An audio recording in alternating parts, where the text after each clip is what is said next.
పెద్దపల్లి జిల్లాలో ఎంపీ గడ్డం వంశీకృష్ణ పర్యటించారు. కాళశ్రీరాంపూర్ మండలం గంగారం గ్రామ శివారులో పెద్దపల్లి ఎంపీ గడ్డం వంశీకృష్ణ మహిళా రైతులతో కలిసి పొలంలో దిగి వరి నాట్లు వేశారు.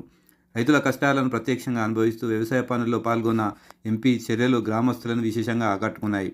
వరి నాట్ల అనంతరం అక్కడే పనిచేస్తున్న మహిళా కార్మికులతో కలిసి ఎంపీ మధ్యాహ్న భోజనం చేశారు. నేలపైనే కూర్చొని సాధారణ భోజనం చేస్తూ రైతు కుటుంబాల జీవన విధానాన్ని దగ్గరగా ఉండి తెలుసుకున్నారు. ఈ సందర్భంగా మహిళా రైతులతో మమేకమై నీటి సదుపాయాలు, పంట పెట్టుబడులు, కూలీల కొరత, ఉపాధి సమస్యలపై చర్చించారు. రైతులు చెప్పిన సమస్యలను స్పందించిన ఎంపీ గడ్డం వంశీకృష్ణ వాటిని ప్రభుత్వం దృష్టికి తీసుకెళ్లి పరిష్కారం కోసం కృషి చేస్తామని హామీ ఇచ్చారు. రైతుల శ్రమకు గౌరవం ఇవ్వడమే నిజమైన ప్రజాప్రతినిధి ధర్మమని, పొలంలో చెమట చిందిస్తేనే రైతు జీవితం అర్థమవుతుందని ఎంపీ వంశీకృష్ణ తెలిపారు. రైతుల సంక్షేమానికి కాంగ్రెస్ ప్రభుత్వం కట్టుబడి ఉందని, వ్యవసాయం అభివృద్ధి చెందేలా అవసరమైన అన్ని సహాయ సహకారాలు అందిస్తామని ఎంపీ వంశీకృష్ణ భరోసా ఇచ్చారు. ఈ కార్యక్రమంలో స్థానిక కాంగ్రెస్ పార్టీ నాయకులు, రైతులు, మహిళలు పెద్ద సంఖ్యలో పాల్గొన్నారు.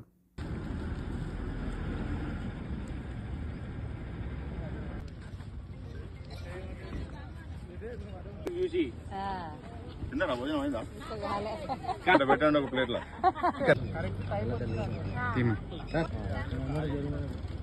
అన్న అన్న ఇటన్నా